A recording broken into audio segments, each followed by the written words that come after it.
Ladies and gentlemen, we welcome you live to episode number 28 of the Primetime Rundown right here on the Eastern Observer and the Blackjack Media Networks. Alongside my co-host and one of my closest friends, Nick Partain, I'm Joey Jarzynka. We cannot thank you enough for joining us here today. I have not forgotten about the two on the bottom of the screen here, but we cannot be thankful enough to have Kevin Connolly subbing in here as our third co-host here, and also Patrick McCormick, a part of our new rotational fourth co-host as well. Pat, welcome to the show. Kev, welcome to the show. And thank you for coming in on such short notice, especially on Major League Baseball opening day, fellas. Thanks, Joe. It was a pleasure to talk to you, and always great to talk sports. I look forward to the program over the next couple hours.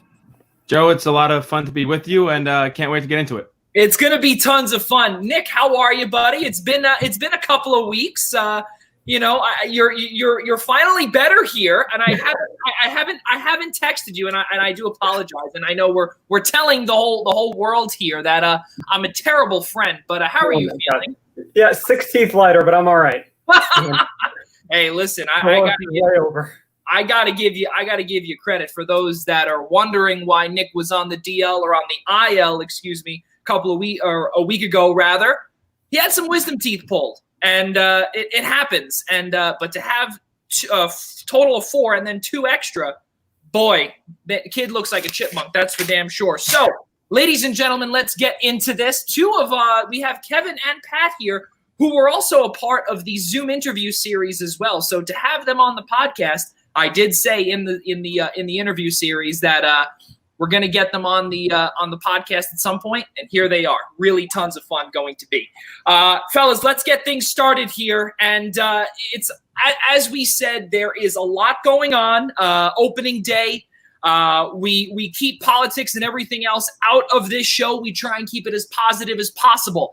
But to start things off in terms of positivity, we do want to discuss and just say here, we want to welcome in our new partners at minutetobelltime.com and the Eastern Observer.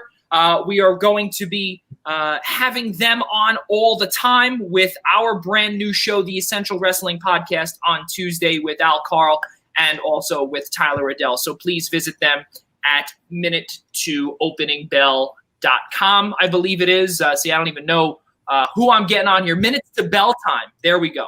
So I'm a terrible advertiser as well.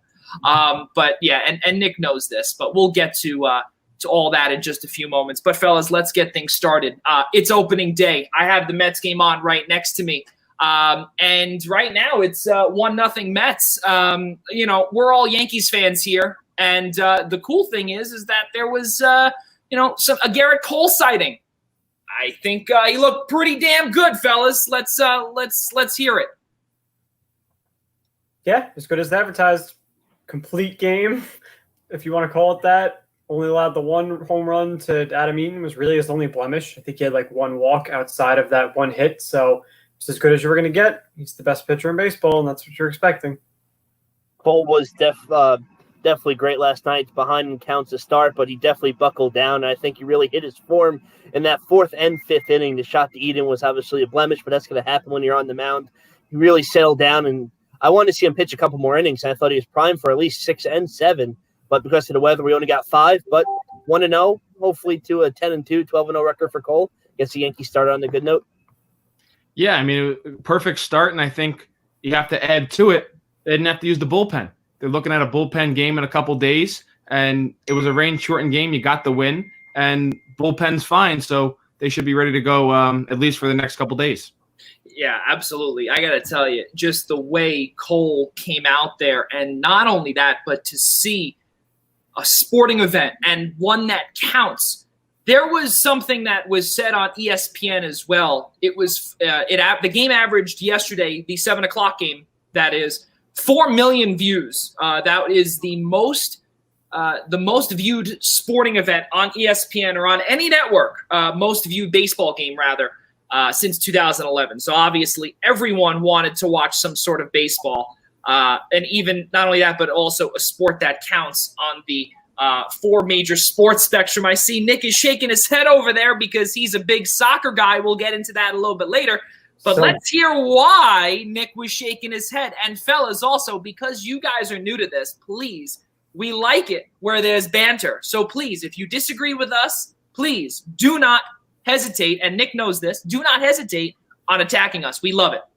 Of course, baseball got a ton of viewers because people are starving for sports, yet they've ignored a sport that's been on for months now. Soccer started out in Germany like 2 or 3 months ago. They finished their season. England picked up after that. They finished their season. MLS started back up a couple of weeks ago. They've been having a tournament on ESPN constantly lately, this MLS is back tournament.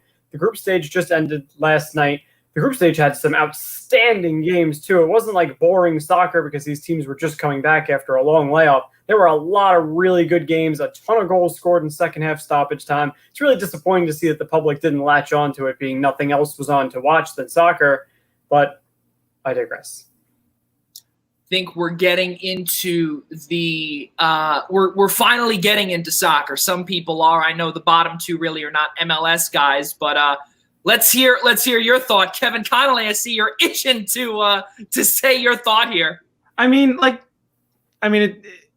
don't have like an argument to that. I mean, soccer has been on, and I've watched a couple games, and I'm not really that big into soccer, but I mean, it's baseball, America's pastime, and it doesn't hurt when it's the New York Yankees, arguably the most notable franchise in all of sports, against the reigning World Series champions, in the first, I guess, big four sports back in 4, 5, 6 months. Who knows at this point? We're all over the place. It's all over the place, and we're what I don't even know what today's date is. July 24th. There we go. And it's been over 125 days that we've been in quarantine here. So, Pat, your thought on what Nick had said about MLS? I have nothing against the MLS. I mean, I'm so sports deprived. I've been a big fan of ESPNU. They've had the College Cup on a couple of times. I watched that. My problem is, I guess it's just a me problem. I don't know enough about the MLS. Like, if the NYCFC's on, yes, I'll tune in. If the Red Bulls are on MSG, I'll tune in. I just don't know any of the players. So it's just really hard to get into it without knowing about the sport. I have a lot of respect for the guys. I know a couple PA announcers who work for the MLS, and it's such a grind to get to the MLS Cup. And I've been a couple of years ago, I was following the Red Bulls during that run. It's just hard to top baseball's headline where you have opening day, you have Scherzer against Cole, so many other storylines coming back with the Yankees trying to take that next step, the Nationals being the reigning champions, no fans. It's just, I have respect for the pro soccer. It's just everyone else isn't going to cover it, and I guess that's my fault for not reading up on my own. But I was looking forward to the baseball. You have the sports radio, you have the ESPN, you have everyone else tuned in, ready to go and see what the players are ready to do after such a long layoff. Well, also, there's been, I know I'm going to get the letters wrong, NWSL, I think, is that the women's soccer league in America? Yeah. I think they've been in a tournament too, and I think that came back before the MLS. It did, yes. Yeah. NWSL is starting to latch on, and I actually know a couple of the play-by-play guys over there, and really, really amazing stuff with NWSL, and just the game of soccer in general is slowly beginning to grow. But to stick back on, or to get back on topic here, we know baseball obviously is America's pastime, and with the four major sports, unfortunately, soccer will eventually get there, but we're not there yet. And baseball having a game that counts, and especially for our New York Yankees, all four of us here, it was definitely a sight to see before the 2 feet of water in each respective dugouts. That was definitely a sight to see, but also it was very difficult also to hear the call yesterday.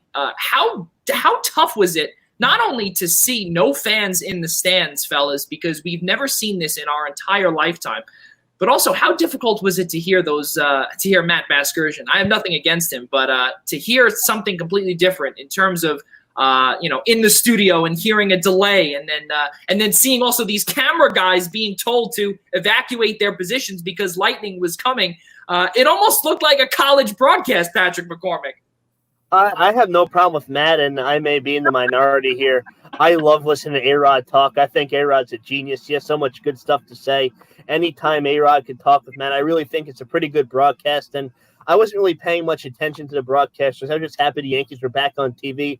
My only issue was the Yankees' fourth run. Giancarlo Stanton hit his single. I had no idea why the guy couldn't score from third or what happened. She didn't know where the ball was. It was just quick hit, ball came in. You didn't really see that. But other than that, just happy to see Yankees on TV. I like A-Rod. I like Matt. So, I mean, that's something you just have to iron out as the season goes on, give them benefit of the doubt there. And going to the other game, maybe jumping, but Tim Kirchin had his power go out right before our broadcast, so there's going to be definitely things that go into it. I mean, I could watch a game without broadcasters. I'm just that happy it's on. Yeah, for me, the fans don't really change anything for regular season baseball, I feel like. Like, if I had to pick of all the 4 major sports, you feel the fans the least in a regular season baseball game. Playoff time, you definitely feel it. But for me, the regular season, them playing without fans, I'm not going to be able to tell the difference. It's going to be basically status quo. They're piping in some of that artificial noise. It's pretty close if they can get the timing right. Like, the sound is right, but a lot of times it takes a minute. Like, it shouldn't take 10 seconds after a strikeout for the sound to go off, but they're working on it. And like Patrick mentioned, that camera gaff was hilarious. All of a sudden, we're behind the catcher when the ball's in right field. I had no idea what was going on. Even the announcer, because they're not there, had no idea what was going on. He's like, and it lands in right field. So like things like that, they're going to have to iron out. It was a little weird. For me, A-Rod needs to get his like professionalism of broadcasting down. Like, he can be a little word-mouthy, bad, like just kind of mumbling through sentences every once in a while. But the knowledge is definitely there. He's an entertaining guy to have in the booth, but he's got to get a little better at getting his words out correctly. Yeah, I'm sure he'll get there eventually. But listen, he's a baseball player. He's not a broadcaster. But fellas, let's move over to the West Coast. And I mean, hey, listen, there's a brand new right fielder in Los Angeles, and his name is Mookie Betts. And I know all 4 of us are extremely happy that he is gone from the East Coast. And not only that, he is gone for, you figure, his entire career, where now he gets to call home the Chavez Ravine for the Los Angeles Dodgers. 12 years, $365 million extension. Fellas, I don't like the deal for the Dodgers. I'm sorry. And I might be in the minority here saying that. And because he's 27 years old, and we've seen also with, Bryce Harper, obviously, last year. He had a fairly decent season. But he signed, if I'm not mistaken, I think it was 11, 12, or 13 years in that range. To me, 12 years is a long time, and he's going to be 39 years old when this contract expires. I don't know. I just don't see over 10 years being something that if I were the general manager, would want to sign. Any disagreeers? I don't disagree, but you're going on market value. You don't offer him that many years, he's going to leave. He's going to go somewhere else because someone's going to give it to him. So at this point, with the Dodgers, they have a very good quote-unquote cap situation. They don't have a lot of big long-term contracts on their book right now. So to have this be the one blemish when it comes to the time that he starts getting, declining is not such a bad thing. He's 27. You got to figure you can get 4 or 5 good years out of him. The DH looks like it's going to be in the NL permanently. So even if his legs go, but his bat stays, you can hang on to his value a couple extra years. Whereas normally in the NL, he'd become a major liability if he lost his ability to play right field. But let's go back quickly. Speaking about the Yankees, there might be a moment in a couple of months where we're not so happy he's a Dodger. Let's not get carried away here. Just because he's not a Red Sox doesn't mean he's completely out of our hair. If we see him in the World Series on the other quote-unquote best team in baseball, we're not going to be too happy. But I think the contract is fair because you're going to have to capitalize on the first half of it. Like every other big contract, you're going to pay big-time money for his prime. The last few years are going to hurt. But for the Dodgers, you're trying to win now. You haven't had a World Series win in almost 30 years now. And for a top-tier franchise, that's unacceptable. They need to win. They went out. They got the best player available on the trade market, gave him the money to keep him. They have an excellent young core around him. Everything's in place. They can't be quibbling over a couple $1 million. I agree. I mean, like, it's market value. You're going to have to eat something eventually if you're the team. I mean, he's an all-star, Gold Glove caliber player. He's gotten a lot better with his bat. I don't think the Dodgers are going to regret it anytime in the near future. But, I mean, we'll have to wait and see. It is a little long, if you're asking me, in terms of length of the contract. But it's what's going around. Everyone resets the value.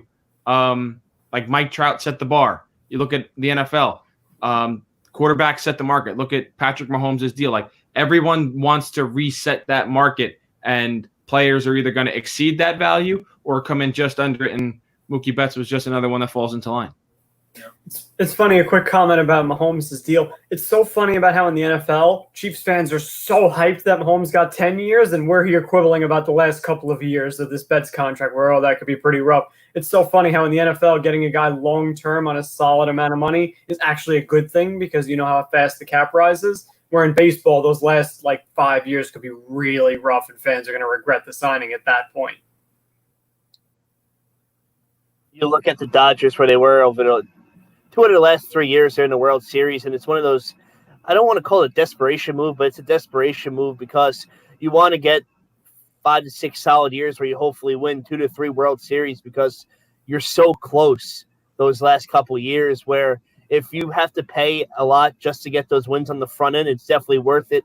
And Betts also seems like the type of guy you don't want to pay someone that much money to mentor players, but it'll be a good mentor to some players and help that next flock of Dodgers coming through the system. So you pay for the player, but you also pay for the leadership and how he carries himself, which he showed with the Red Sox, nothing but a professional, a champion, and you want that pedigree on your team. So if you're not producing in the back half of the contract, he could lead by example and help younger players and help the team get over that hump and keep the Dodgers at a winning franchise in the National League.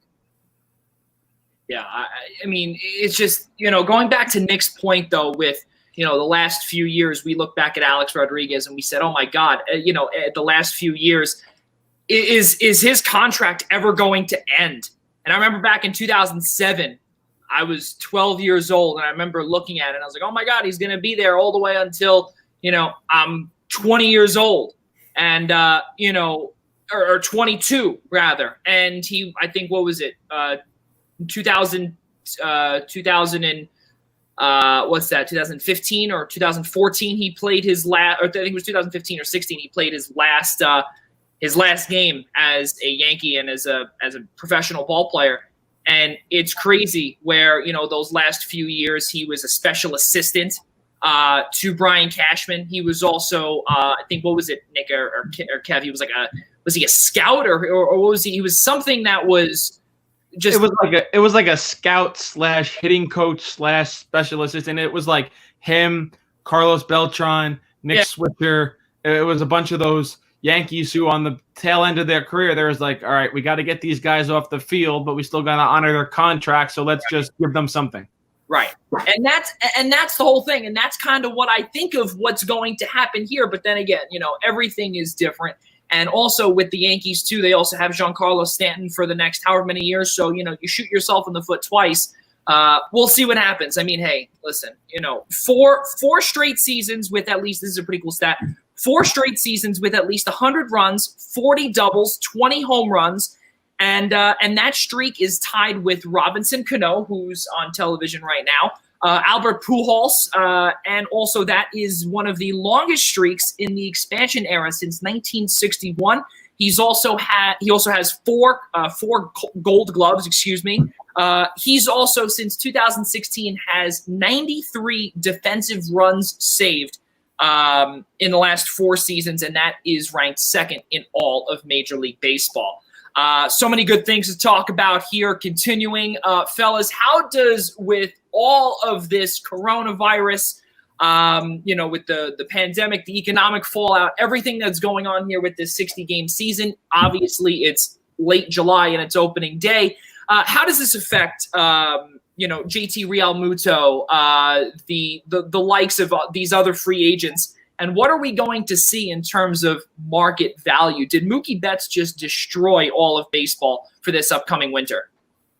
Well, I think Betts is a quick sign that things aren't going to change. People are going to get the same amount of money. This isn't like the NHL or the NFL where the salary cap isn't going to go up and it's going to muck up free agent spending because of that. I don't think these owners are going to really care that Corona is going to limit their revenue this year. I think they're still going to spend the same way they normally would because they know if they don't put a good product on the field, they're not going to get any revenue. So they understand that it's not going to really change anything free agent wise. Maybe for some of the lower tier free agents, we might not see like small market teams spending on like lower tier guys, maybe grabbing like those $5-10 million players. We might see something like that dip on teams like that. But teams like the Yankees, the Red Sox, they're going to end up getting back into it eventually. The Dodgers, teams like that are going to spend. They're not going to change their strategy because of this whole thing. those owners have too much money and too much at stake trying to win championships to cut corners now. Yeah, I could see maybe a little value decreasing for like your mid-tier free agents. I don't think we're going to see anything drastic where there's contract holdouts till the start of next spring training, like we saw 2 off seasons ago with Bryce Harper and Manny Machado. Just going back to the whole Mookie Betts thing, I think it was a great deal for both sides, Betts and the Dodgers, to just get it done, get it out of the way, and now you don't have to worry about that anymore going into the offseason. And then it's not something looming over their heads this season. I think that was great for both sides. But, yeah, I don't see any drastic measures where a top-tier free agent is going to lose millions upon millions upon millions because of fallout, because of the pandemic. Because, everyone in Major League Baseball, you'd assume, is hoping that the start of next season, everything will be back to normal. Stands will be at full capacity. 162-game season. TV deals are all set out and everything's back to normal. That's the hope. And obviously you got to put contingency plans for something if something goes awry. But I think the hope is everything's back to normal and we're playing 162 next year. The Dodgers, let me restart. The signing of Betts and Harper and Machado like 2 years ago isn't really going to affect anyone. When Judge becomes a free agent, I don't think that's going to affect anyone. The Garrett Coles, that's not going to affect anyone. It's going to be very interesting when you see a couple years ago with like the Dallas Keuchels and the Craig Criminals, those guys who did stuff and they were looking for a big deal, but then they held out to June or almost July doing all the minor league stuff. How long those players should get another deal? The superstars always get paid because they proved themselves, but it's those guys who are good for a couple of years and who struggled to get those long-term deals. And you saw that a lot with a lot of guys holding out of spring training. See what happens with them next. That's true. And you know what? It's very funny you bring up you bring up some of these players. Pat, you got Bryce Harper, $330 million. Giancarlo Stanton, $325 million. That contract was signed when Stanton was with Miami. Garrett Cole, $324 million. Manny Machado, $300 million. And obviously Mookie Betts now becomes player number 6 to receive a contract worth at least $300 million in all of Major League Baseball in the history of the MLB. Really, really fun stuff and really weird stuff, too, is not only we're seeing, again, cardboard cutouts in the stands, but we're still seeing money getting spent, getting thrown around here. And, we also look back at our good friend at Twitter, which is an absolute disaster.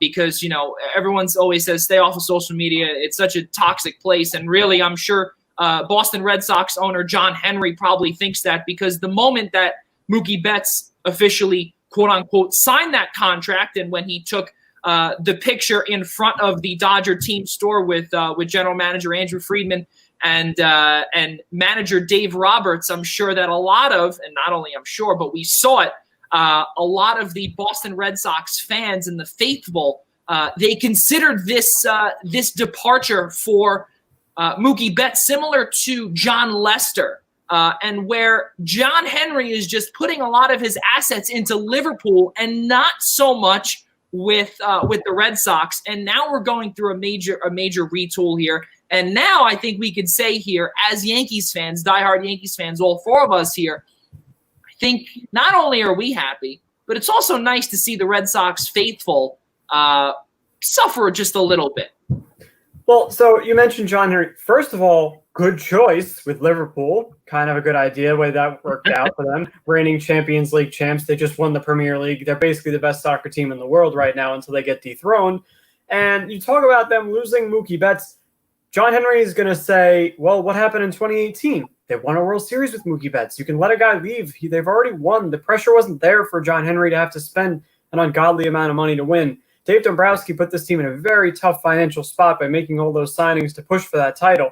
They got the title, but now they have to understand you're going to have to go through a mini rebuild with all the bad contracts they got stuck with. Same thing with John Lester. They won World Series with John Lester. So the fans weren't that upset when he left. When you have all that hardware behind you, it's a lot easier to palate these kind of things.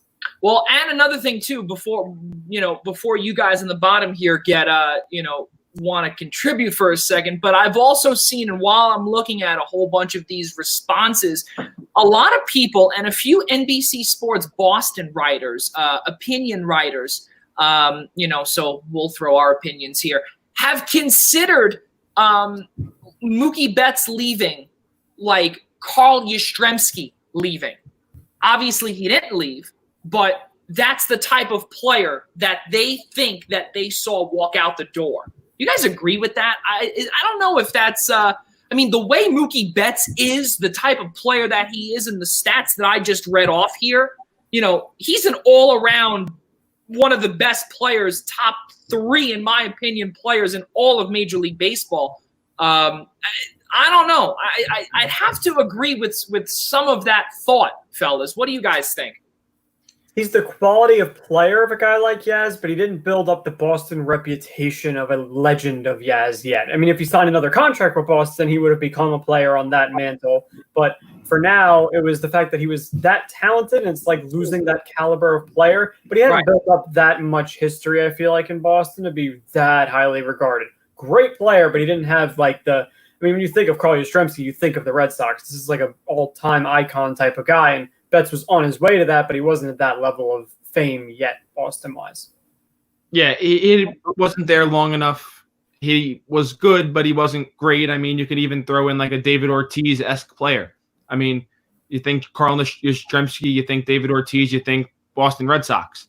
You think Mookie Betts, you're like, all right, yeah, he's on the Red Sox, but if you say, name me the 4 best players in Red Sox history, Mookie Betts isn't one of them. I just think he wasn't there long enough. Betts was only there for 6 years. He played 52 games in his first year, so 5 full seasons. I don't feel like 5 years is enough for a baseball player to really impact a franchise, to be a franchise player. Yes, he won the World Series, but if Aaron Judge leaves the Yankees after 5 years, he's a good player, but I don't think he's a big part of Yankee history. You just have to look at guys who spend that 10 years, 12 years, guys like Derek Jeter, Mariano Rivera, or for the Red Sox sense, Big Papi, and those guys who won with them multiple times. You win multiple championships, or in the Yazzie sense, you play with them for a decent amount of time, you're considered a franchise guy, but 5-6 years, I just don't think with the length of the baseball career, it's long enough to be considered a franchise guy. And not only that but also the length of professional sports careers are also expanding as well. They're also increasing too. And now we're starting to see guys in baseball. They're playing, more than 10 years, some more than 12, 13 years. We're seeing obviously hockey, which we'll get to a little bit later. We see 20 plus years. We see Jaromir Jagr hitting 25 years, obviously, when he was there, when he was here. Also, Joe Thornton is obviously past 20 years now. So, and those guys are, those are the Mount Rushmores of their respective teams. I would say if Mookie Betts really did sign that contract, he would have been probably on the Mount Rushmore of Boston Red Sox royalty in their Hall of Fame. I also believe that number 50 would have been retired 100%. Obviously a little, too early to tell because he's only 27 years old. But, guys, we spoke about the deep pockets earlier and how, Jeter Downs and Alex Verdugo went the other way. The Dodgers took on the whole David Price contract. That took a lot of money out of the hands of the Red Sox. But they still have one player that can make a big impact, and that is in the designated hitter role with JD Martinez. Now it's looking a lot like, as Nick said earlier, that the DH position in the National League and in all of baseball is most likely here to stay.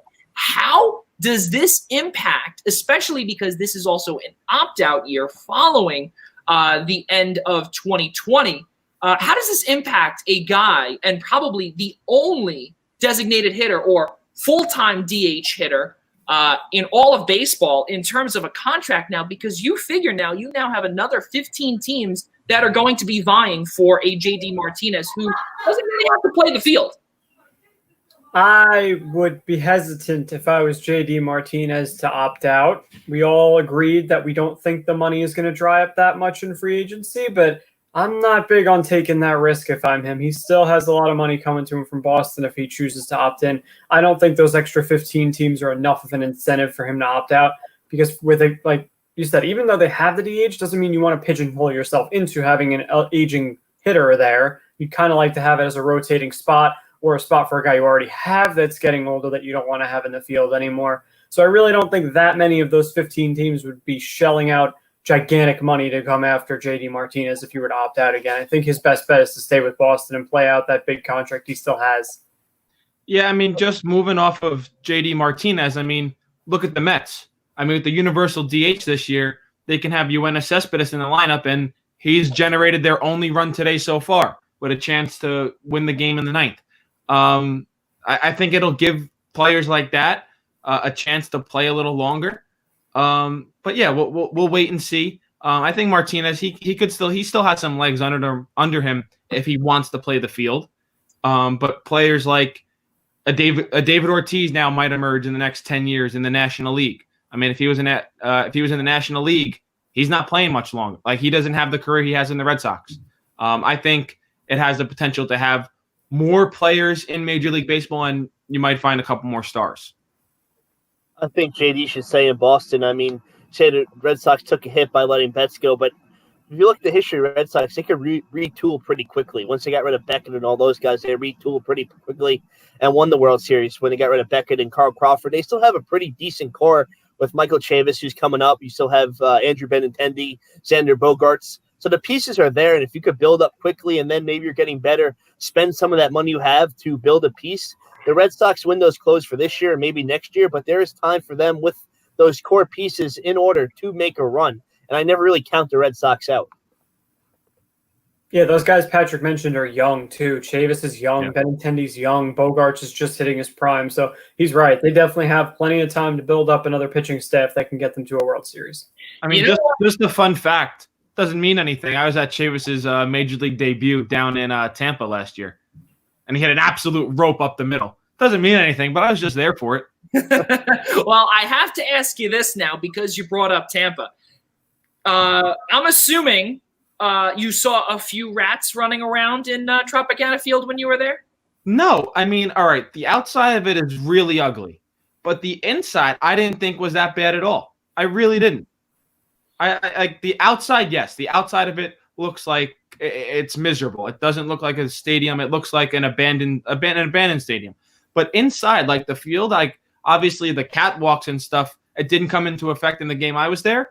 But I didn't hate it. I didn't come away looking like I was like, oh man, this is the worst stadium I've been to. I've been to the Oakland Coliseum and I came away with that one saying, oh man, this is the worst stadium I've ever been to. But I didn't come away with that when I went to Tropicana Field. Wow, I'm shocked. And not only that, but also I know, Pat, you've been traveling all over the place. And what you've done, I mean, I know really you're a hockey guy, but have you ever been to the Trop?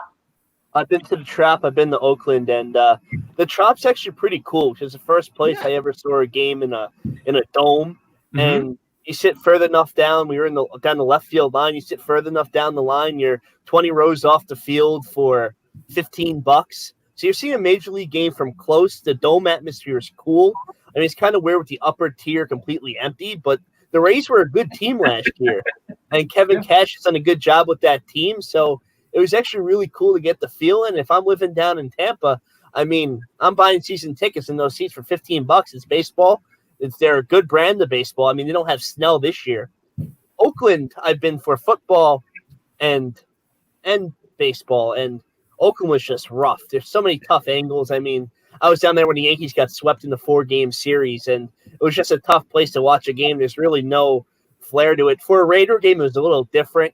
I went to the last Raider-Jacksonville game. I mean, I'm digressing here by talking football, but you look at the Oakland Coliseum, once the third quarter start, I looked at my dad, who's 6'3", a bigger guy than I, and I was scared because the Raiders started falling apart, and once the third quarter started, it was a parade to the jail.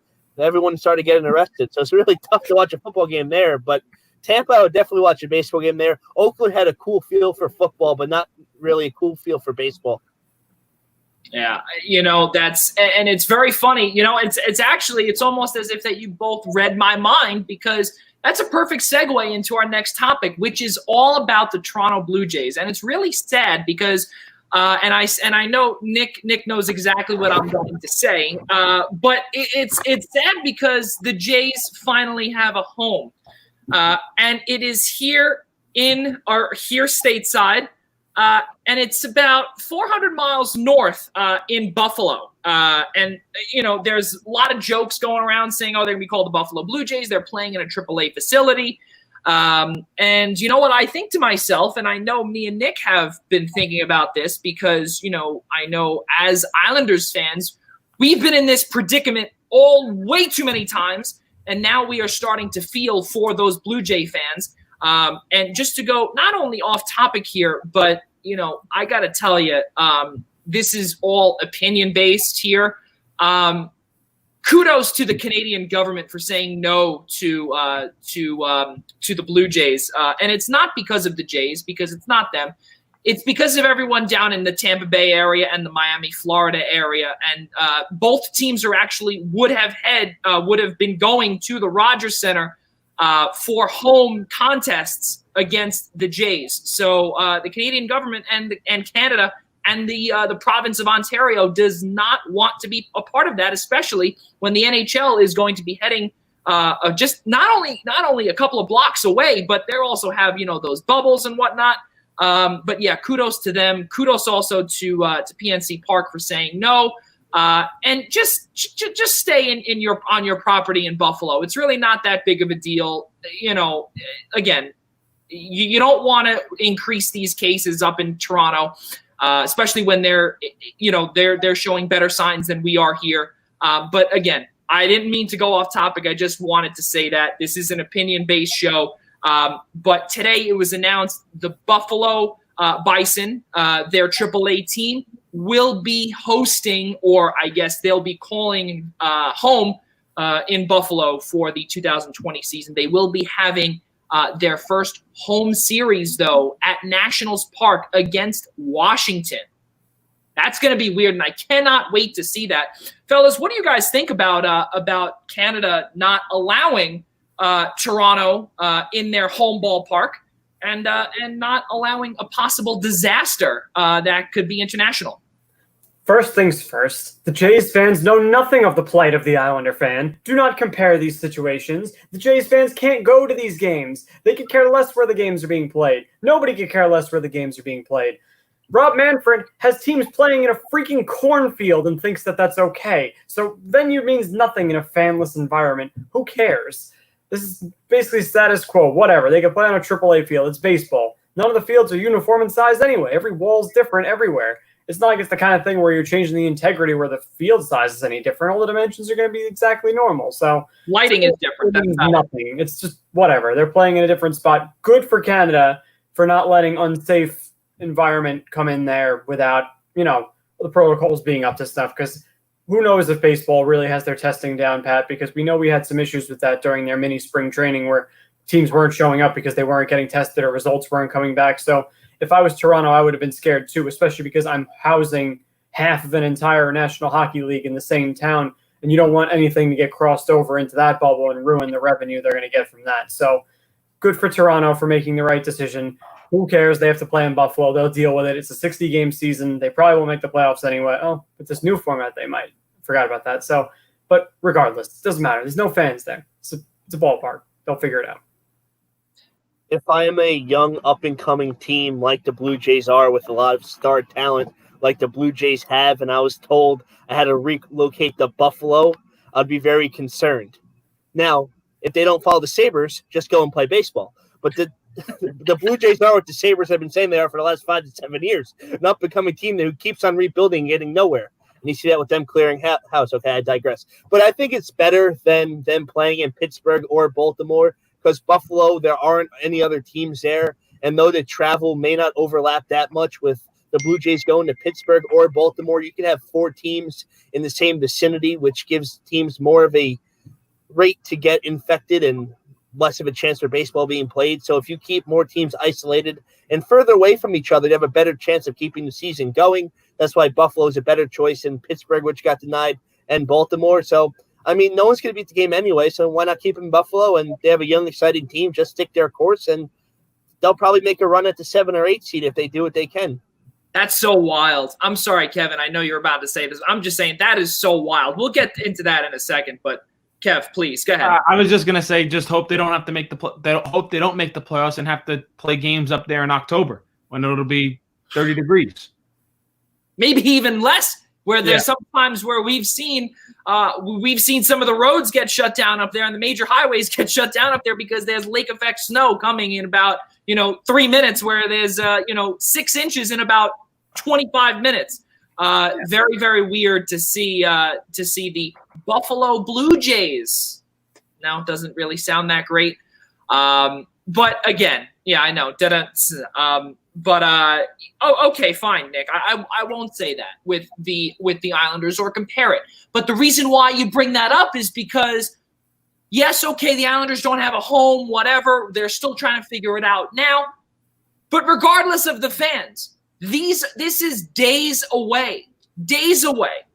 And yes, I know it doesn't really matter, but there are certain protocols in terms of, lighting. You're playing night games. All of the television spots are taken right away. So it kind of is a problem. It definitely is a problem. And it doesn't matter if it's a ballpark or not. You have to make it up to certain standard. And every single league, whether it be college, whether it be professional, and especially for Patrick, who is the official scorer for the Brooklyn Cyclones as well, for the single A Brooklyn Cyclones of the New York Mets farm team. I said that completely off, all botched and everything. But yeah, ballpark's not a ballpark, but every single one is not only lighted differently, it's completely configured differently, and it needs to meet certain standards. Pat, your thoughts on that, especially one who works in the summer at a minor league ballpark?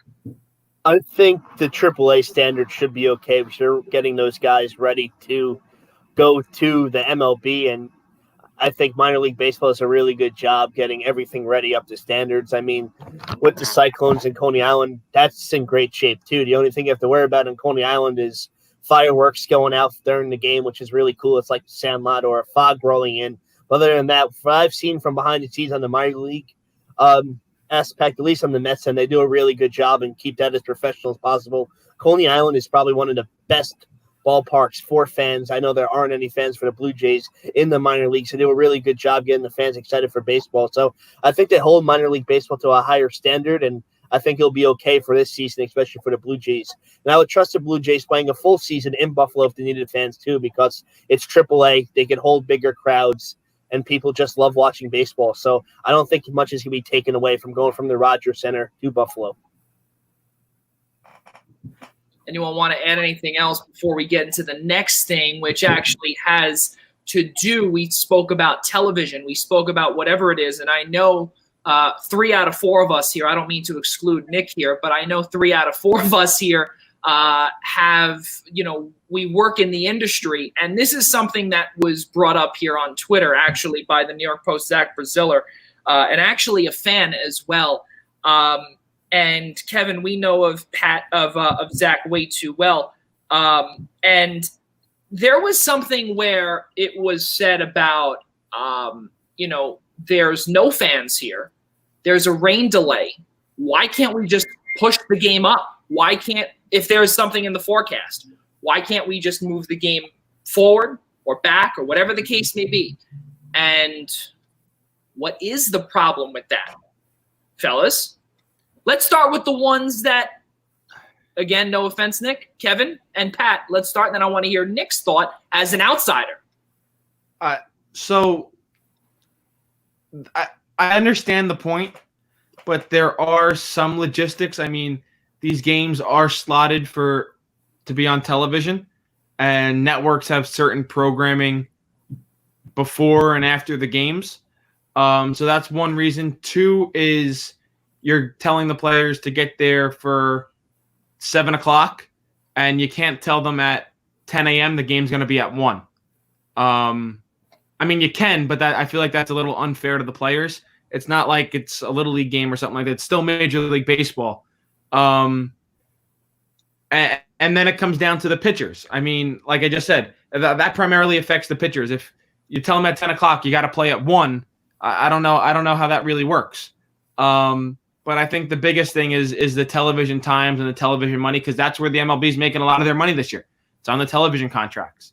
And you can't tell a ESPN or the Yes Network or SNY that the game you originally had for 7 o'clock, now you have to get rid of your 1 o'clock programming because the game's being moved up. I don't see how that works. I think that's one of the biggest issues. It's a great idea, but I think that's one of the biggest issues with it. In a regular year, I see where that's a problem, but ESPN hasn't really been showing much, and especially with a day like yesterday where you have the thunderstorms for 2 days ago, you can see they're coming. If you even move the game back to 4, you give Garrett Cole and Max Scherzer time to prepare, you give them a day in advance, and yesterday had a little loophole in it because Juan Soto did test positive for COVID, so you want to make sure the ballpark was okay, which is another topic on the whole thing. You got to test positive for COVID. You don't have any tests back, but you play the game anyway. Which brings me to the next part. With the rain delay, the leagues are talking about keeping the players as far apart as possible. And then you have a 2.5-hour rain delay yesterday, and you cancel the game right after that. To the credit of the MLB and the Nationals, the radar did change. I was watching it, and at 9 o'clock, it looked like there's a window from 10 to 2 a.m., and then at 10 o'clock, there wasn't any window. The rain moved up north, but kept on moving. But I think they should have looked to, with a 1 or 2 day window, you see the thunderstorms in the forecast opening day. Scherzer against Cole, everyone's excited to see a 9-inning game. You see those thunderstorms are there, you move it to 5 and try to play the game from 5 to 8, 5 to 8:30 before that storm comes in. It's not always perfect, but there are ways to move around ESPN programming to do that.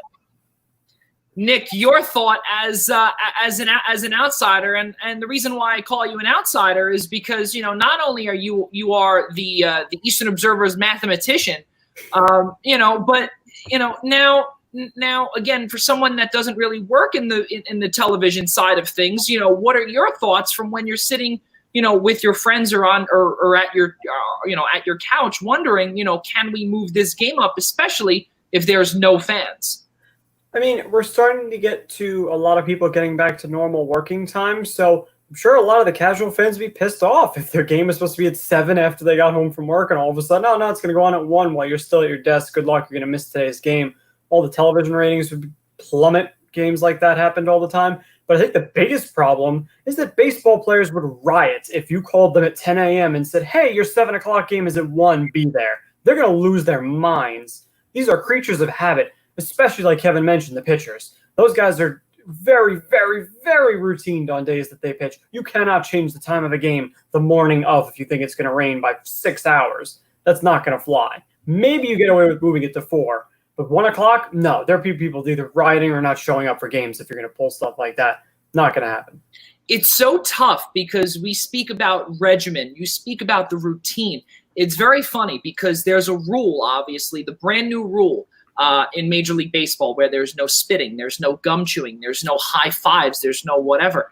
And yesterday I was keeping an eye on everybody. And also, obviously, you see a lot of the pitchers, they lick their hand for grip and everything like that. And it was wild to see after the first pitch of the 2020 season, Max Scherzer, he went to exchange a ball right away. And we saw that was going to be a new thing. It's quickly, I don't think that's because of the new COVID. That's because they wanted the ball for the Hall of Fame for the first pitch. Well, that's true. Yeah, the same thing. Yes, that is true. But also, again, there are times when they were saying that they could have some sort of like a towel, or they could have like a mini water bottle or something like that, where pitchers can have a wet rag on them instead of taking their hand. They can touch the rag. It's different. Right. Exactly. Yeah. But we're seeing now the routine of these players, such as the aforementioned Max Scherzer, where sometimes you spit, sometimes you lick. We saw Gary Sanchez a couple of times, which I'm sure he'll probably get a warning or a fine, where he did take off his catcher's helmet and spit a few times.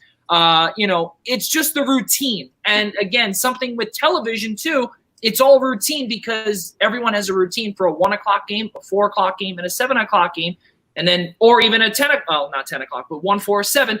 And if you mess with that, we might have some issues. And we saw, obviously, with the issues prior to this season starting, not only with money on both sides, but also with testing, etc. It's wild to see this year, guys, where the Mets are benefiting from the universal designated hitter. Kevin spoke about it earlier with Yoenis Cespedes and other players that can really be a benefactor of this new universal designated hitter. And really, the Mets just can't get it right, fellas. Obviously, as I said, we're all Yankees fans here. But again, for the team that's in Queens, they can't get it right. Marcus Strowman out with a torn calf muscle. And in a 60-game season, how much does this hurt the Mets? I mean, a ton. What surprised me the most that I didn't really think about going into this shortened baseball season is that the win-loss records are going to be a lot tighter. All the projections I saw had like first and fourth place teams separated by maybe 3-4 games.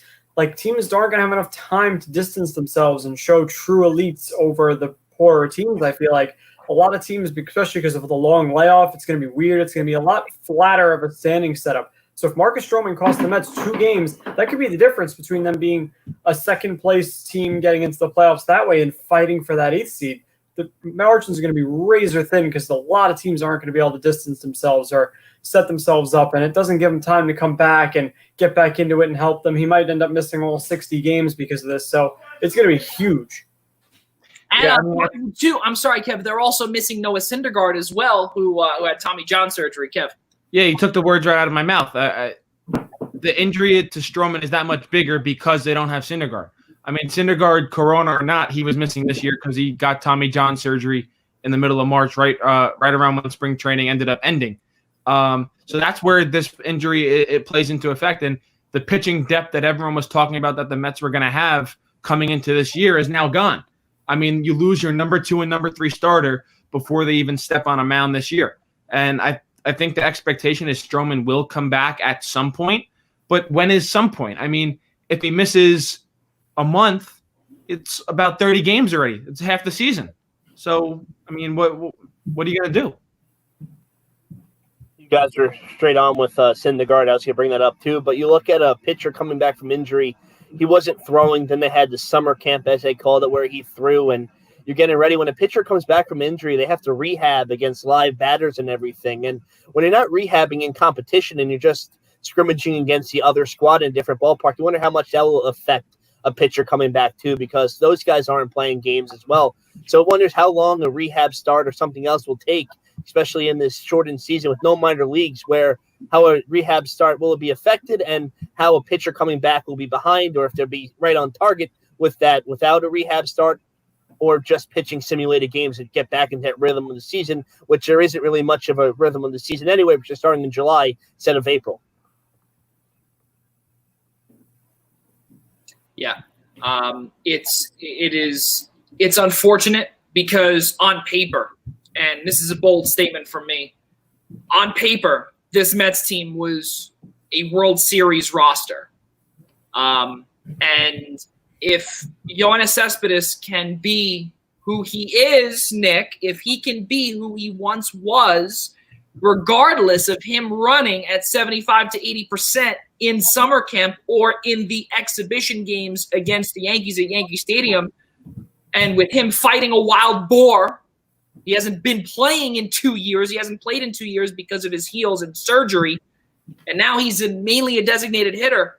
I saw a stat where if I think it was in Las Vegas, in the sports book, 3,500 to 1 with Yoenis Cespedes hitting 20 or more home runs in a 60-game season. Well, he's got one. That's what I'm saying. I mean, hey, listen, not only does he have one, if this team can do something, and I know obviously I think they just won 1-0. I think that's what it was. I don't know, Nick. Tell me I'm crazy. This team can really potentially vie for maybe for the NL East crown. Well, don't backtrack on that. Yeah, that's a big difference. World Series, and that makes you a crazy person. They are not a World Series roster. We've seen this every year with the Mets for their fans, and everybody hypes them up because they have these good pitchers. Then every year it ends up flatlining. Yeah, but they've never had a roster like this, and They went to the World Series in 2015 with a roster like better than this, an actually good team. This is not that team. There are way too many question marks. You mentioned Cespedes. This is not the same Yoenis Cespedes. He had a home run today, but let's see what we've got over more of a run. This is a guy who's years removed from being a productive player. They're now down a couple of pitchers. they didn't have much pitching depth to begin with. They signed guys like Rick Porcello and Michael Wacha, who had not been very good lately with the teams they were on. That's why they were available. They were more for veteran depth. Now they're going to be relied upon for major roles to pitch well for this team. You have question marks again in the bullpen like they do every other year. Can Edwin Diaz's numbers rebound? His underlying stuff said he was a better pitcher last year than the external numbers like ERA and win-loss and things like that showed. So can he rebound to actually being, productive on top of the fact that his underlying numbers look good? Betances is coming back from a major injury. We don't know how healthy he can stay. He came back for the Yankees last year, looked great for 2 batters, and then all of a sudden he was back out. So you can't trust him until we see it. There's just too many question marks for me on this roster to say concretely that this is definitely going to be a good team. Way too many things can go wrong way too quickly. They'll be lucky if they're top 3 in their division. Top 3. Okay. Well, let's be real here. The Marlins are not doing anything. The Phillies are an absolute question mark. Yeah, okay, they have Joe Girardi, Didi Gregorius, a little bit of a revamp. Also, they just signed Zach Wheeler as well to a questionable high deal. Kevin, the last 5 minutes before you have to go, what are your thoughts on the Mets being a better than an NL East division crown team? Well, yeah, like you first said World Series, and they're not a World Series team. On paper, they're on paper. That's for sure. Well, if you told me that if there was somehow we knew a 60-game season was coming in the beginning of March, I might hear you out. If they had a Noah Syndergaard and a Marcus Stroman available, I wouldn't say you're as crazy. But no Syndergaard, no Strowman. They're not a World Series team. Can they compete for a division crown? Maybe. The Braves are good. The Nationals are good. The Phillies are good. And the Mets are good. I think if you had to rank them 1 through 4, you'd go Braves, Nationals, and then Phillies and Mets tied for third, like third and fourth, tied for third. Can they win the division? Yeah. Will they? I'm not sure because I don't want to beat around the bush here, but there's just way too many question marks. Yoenis Cespedes, how long is he going to last? How long is Robinson Cano going to last? You have Pete Alonso. He had one of the best rookie years in MLB history. Can he repeat that? If you're a betting man, you got to say no. Obviously he's not going to hit 52 home runs in a 60-game season, but do you think he's going to hit 30 in a 60-game season? I don't. Do you think he's going to hit 25? I'm not sure. Can they make the playoffs in this new playoff format? Yeah, they can. Will they advance further than, first, second round? I don't think so. It's so tough because you look and you say to yourself, there's also, and this is something else too, that spot 5th starter, Pat, we're going to get to you in a second. That spot 5th starter is also a question mark. And we've heard them saying, could Seth Lugo be that guy? And that's another question mark because at one point Wacha was the long reliever. He was the Seth Lugo that he is supposed to be now. But now Wacha is going to be that number 4 starter. Pat, your thoughts on our rival? I think if Syndergaard and Strowman were healthy, I think they have a shot, but I think there's a lot of ifs in the bullpen and with position players producing. Again, if Syndergaard was in the season, it's a whole different story. With that new 1 through 8 playoffs, I think the Mets would just get into the playoffs, and then with those 3 solid starting pitchers, you've seen it before, you could rely on them to get some wins in the playoffs and maybe make a run at a World Series. But there's too many questions with Familia, Betances coming back, Edwin Diaz in the bullpen, that it's really tough to win games without a solid bullpen in the MLB when your starters aren't 100%. And right now, outside of DeGrom, no one's really 100% for the Mets right now, and you really don't know what they're going to give them. Fellas, in the last couple of minutes before Kevin has to go, I got to ask all 3 of you. Let's get our MVP choices and also our comeback player of the year choice. Who wants to go first? American League MVP. I'll go first because mine's the same guy. Giancarlo Stanton wins MVP and comeback player of the year. Both. Okay. Nick. I do think Stanton's going to end up winning Comeback Player of the Year. He can't get hurt in 60 games, right? He gets hurt every year, and that's his terrible thing. All he's got to do is stay healthy for 60 games, and he should be a shoo-in because his number. They talked about on the broadcast yesterday. I think he's going to do really well with no fans. Yeah, I absolutely agree. I think the crowd pressure is hugely off his shoulders now. He looks thinner, trimmer. I think he'll be much better off staying healthy this year.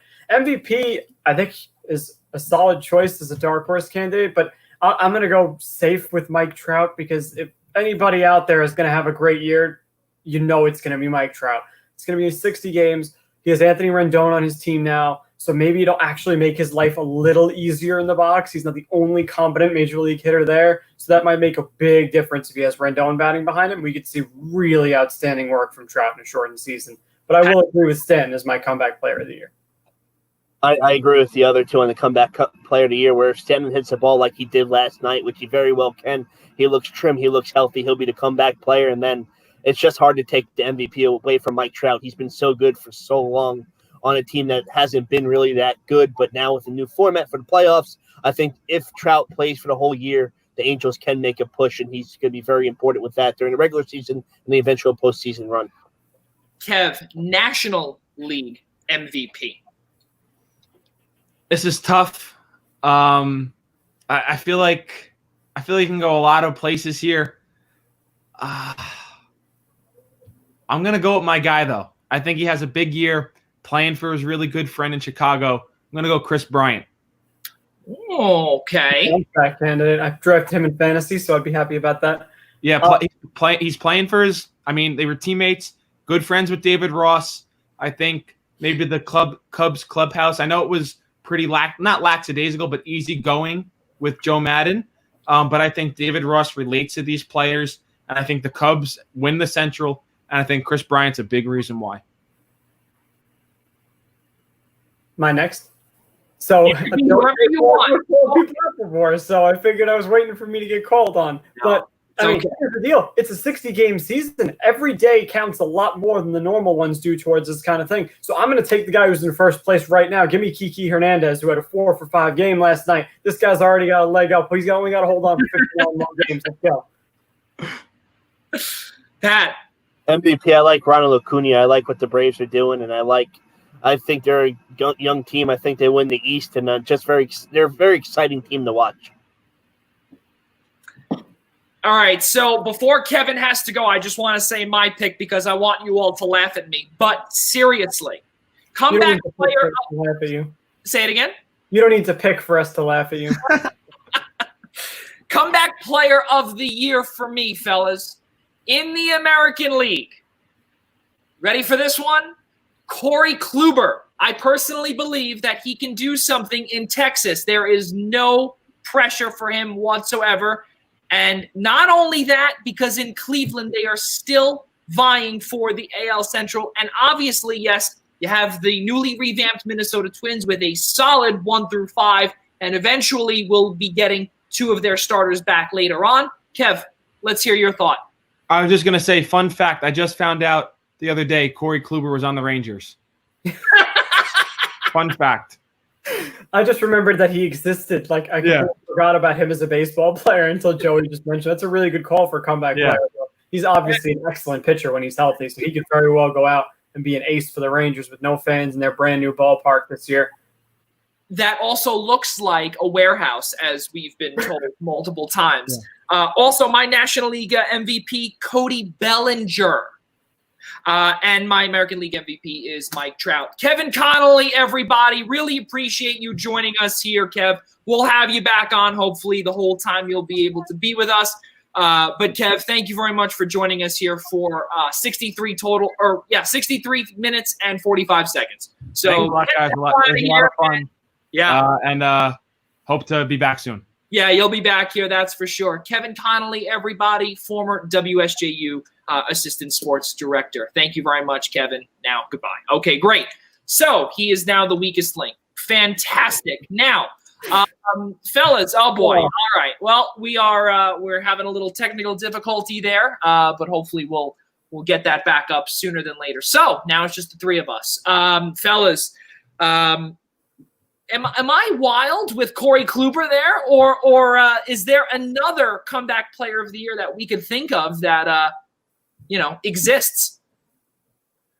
I really like the Corey Kluber pick. If I would have thought of it, I might have picked him because Stanton can be so hot and cold, and we don't know what we're ever going to get, and he could get hurt. But I don't know if I can think of anybody off the top of my head with no preparation that's really coming back from a major injury or a downslide in the American. Maybe a Francisco Lindor. Didn't he have a tough injury year last year? So he could be the kind of guy who, if he has a big 60 games, he can end up winning it.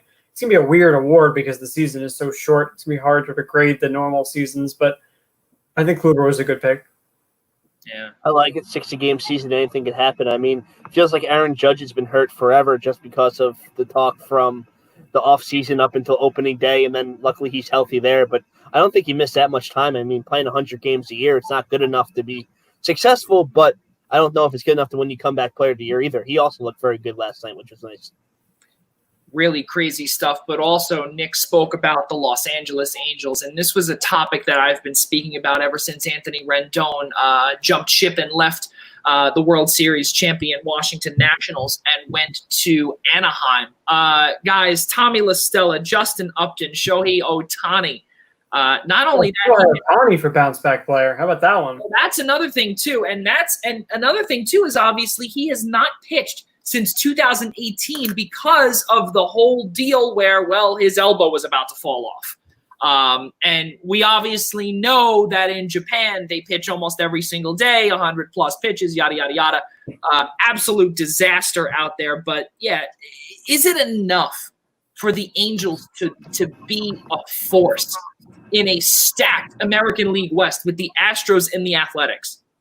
I don't think so. I don't think they're anywhere close to either. Well, maybe close to the A's, but I really like the A's. They have a lot of good pitching there. If all those guys are healthy and no suspensions and things like that, they have a really interesting pitching staff, especially if they can add A.J. Puck, their top pitching prospect this year. They could be really dangerous, but I don't think the Angels are good enough again. Rendon's obviously a great player. He's going to make them better. If Ohtani can truly showcase both sides of his game, he's an elite player. Those will definitely help.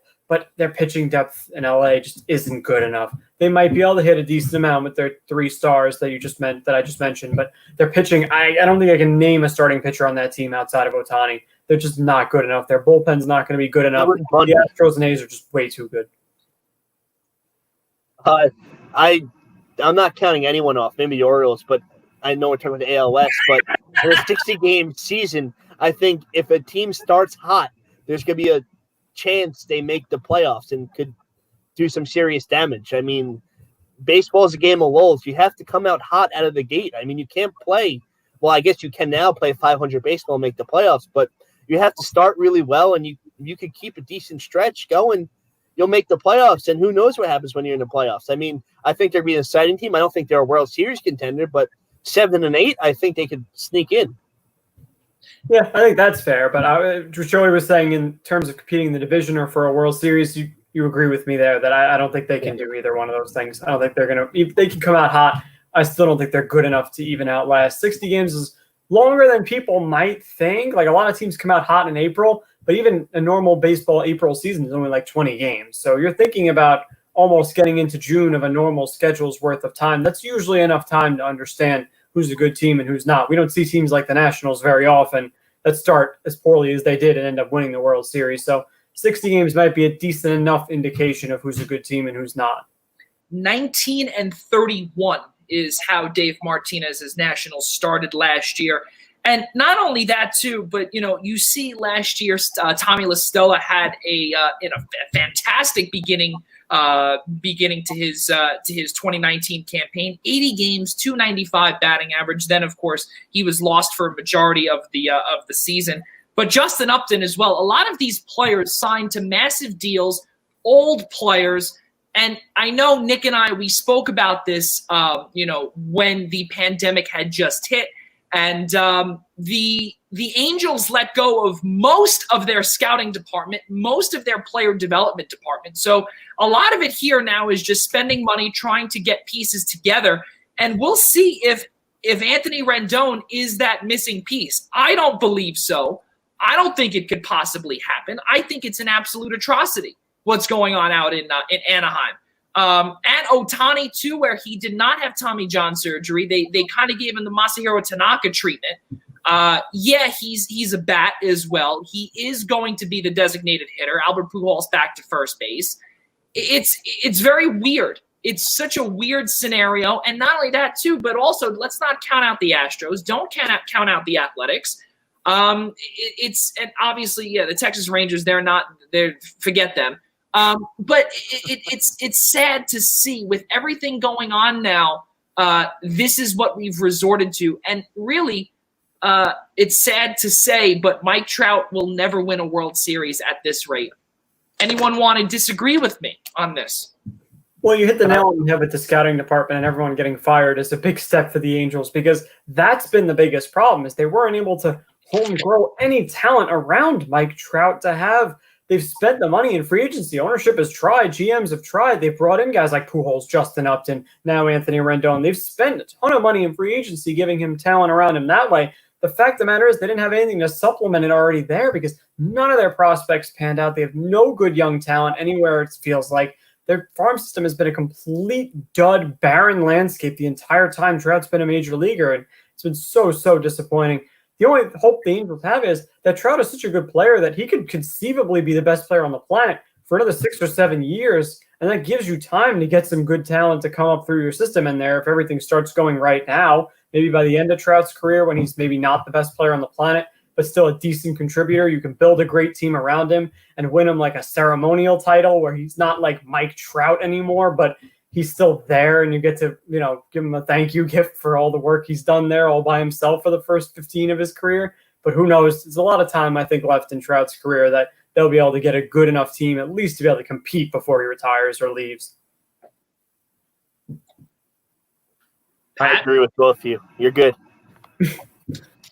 It's tough. It's tough because it's, and I remember, Nick, when we spoke about this, it was so difficult to see, obviously with certain, certain financial decisions or whatnot. I know you and I both did not agree with, or we did not agree with the decision. You and I agreed with that together. And it was just, it was so disappointing, especially when you see a player such as Mike Trout. He's carrying your team to a subpar 75 wins for his whole career. And how long has he been in the league for? Since 2012, I think. So what are we at? 6, 7 years? Or no, 8 years with him now. And they haven't made the playoffs. I think did they make the playoffs once? I don't even think they made the playoffs at all. I'm just trying to think. I don't think they made it at all. Yeah, I think you're right. I don't think they have. I don't think so. Pat, you top of your head, I don't know exactly. It's just, like I said, it's just a sad situation out in Southern California. But okay, let's keep moving forward. So let's get back to our favorite sport, all three of us here, and that is hockey. So now that we've moved on from baseball, we'll get back to that a little bit later. We do want to say here from all of us at the Eastern Observer and the Blackjack Media Group, good luck to the Cubs and our good friend, Cubs hitting coach Anthony Iapoce on a fantastic season, or hopefully them. And I see Nick and Pat and also Kev also thought about the Cubs as well, doing some damage this year. So again, kudos to Long Island native Anthony Iapoce. Let's keep moving forward here, and let's get back to hockey. One little quick thing that we want to we will get into later on in the program is this here. We're all Seinfeld fans here. We'll get into that debate just a little bit later. But yesterday, fellas, the Seattle Kraken became the 32nd franchise in the NHL. So this is the new logo.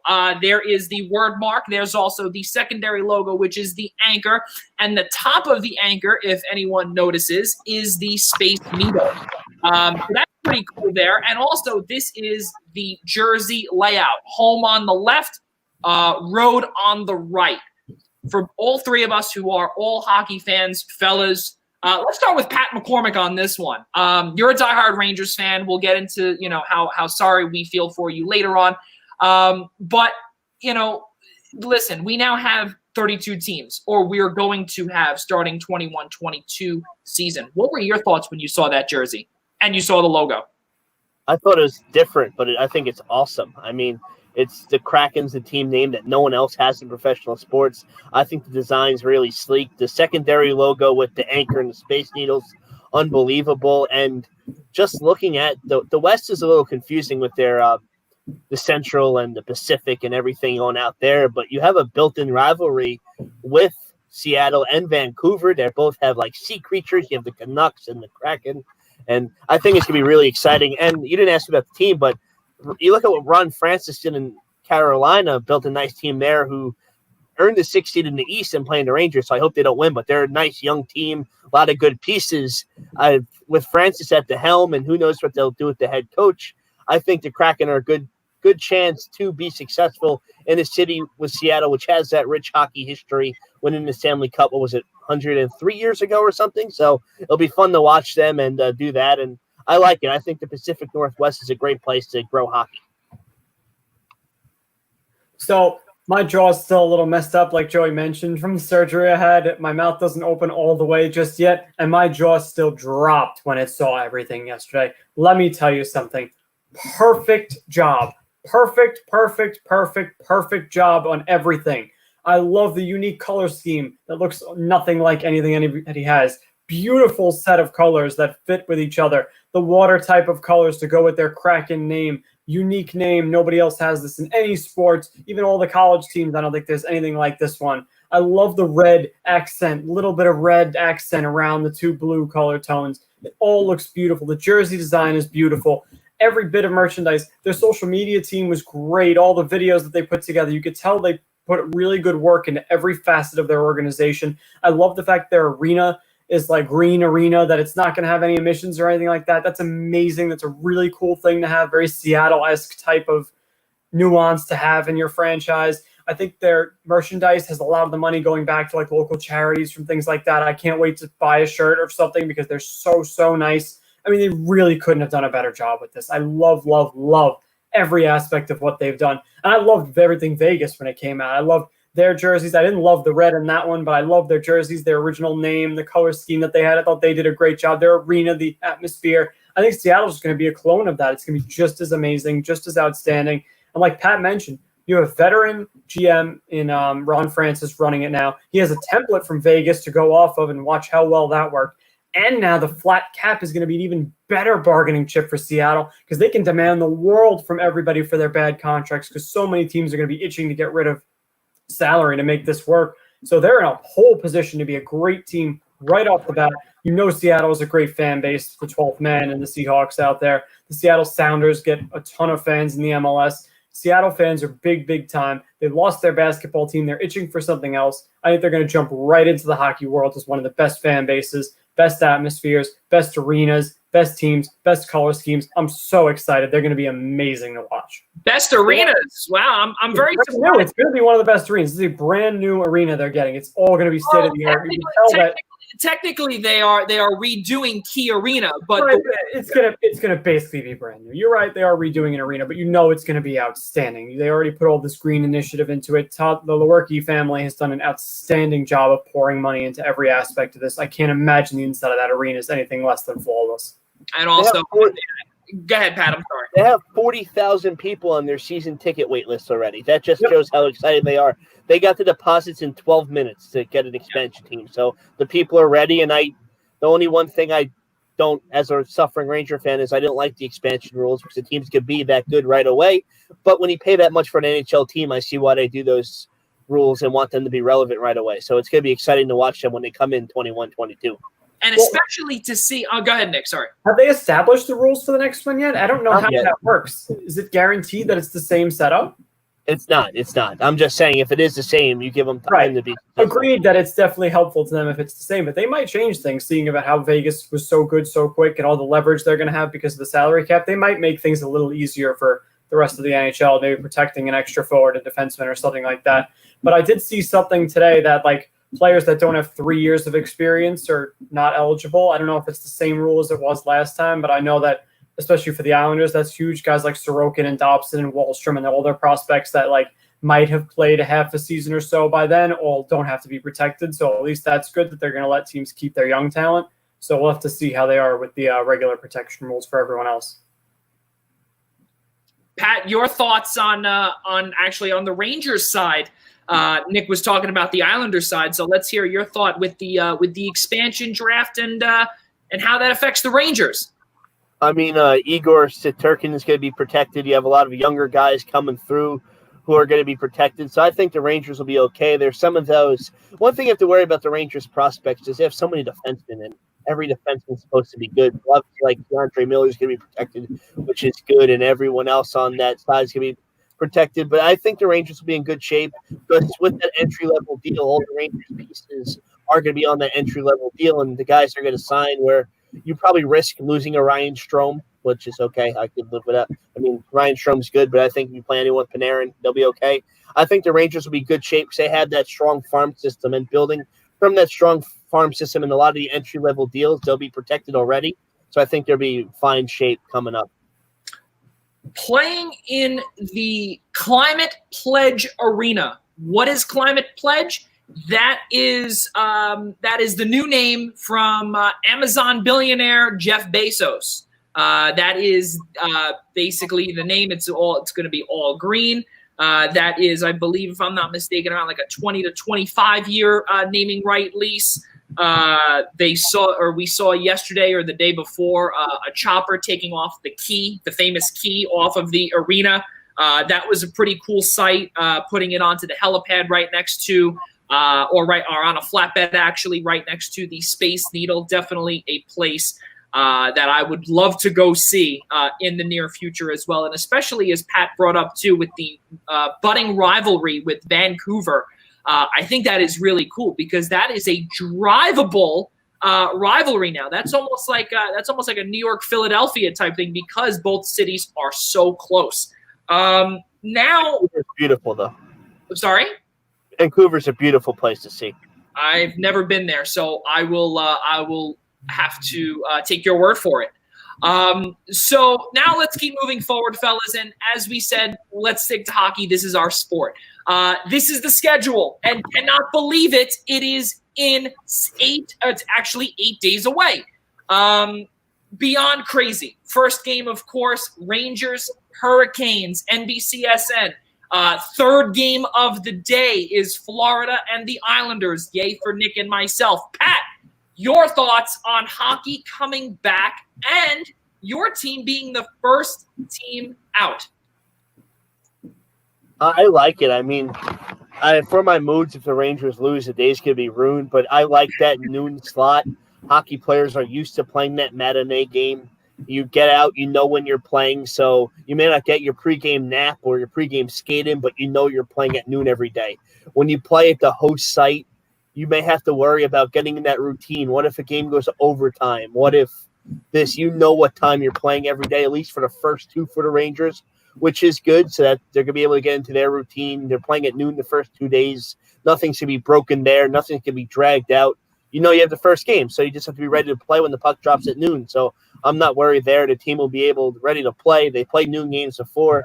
It's those games at like 3 o'clock, which is luckily that round-robin game where if it gets stuck behind, the game doesn't really mean anything. But it's just going to be tricky like an NCAA tournament. If a game goes 4 or 5 overtimes, how does the team stay fresh? You're not going to get that warm-up in before, or let me rephrase, when you play regularly, you kick the soccer ball around before warm-ups. You may not know when that's going to happen. So it's staying fresh, getting ready for that warm-up, and then the 16-minute period right before the puck drops. How are you going to stay fresh and ready to go once the puck does drop? Because these games start right away, and they mean stuff right away. So if you guys start slow, you fall down 1 to 2 games, your season may be over just like that. It's about preparation, and I think playing the first game is very important.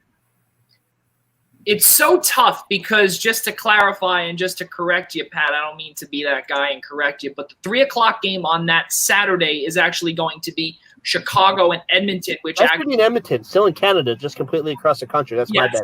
Yeah, no, that's okay. But what I do want to say to that is that Nick and myself, and actually Tyler, and I think Rob DeLuca as well, on our hockey special show, we chose we chose Chicago to win all four, to win that qualifying round. Pretty cool stuff. And now, ladies and gentlemen, as we said, hockey is officially back, starting in 8 days. And I believe on Wednesday, is the first the first exhibition game between Islanders and Rangers, I believe, in the bubble.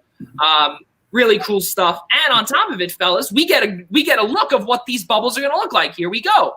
That's pretty cool, if I'm not mistaken. To me, that looks a little like a club scene almost, and you have a hockey rink in the club almost. I was kind of hoping there'd be real bubbles.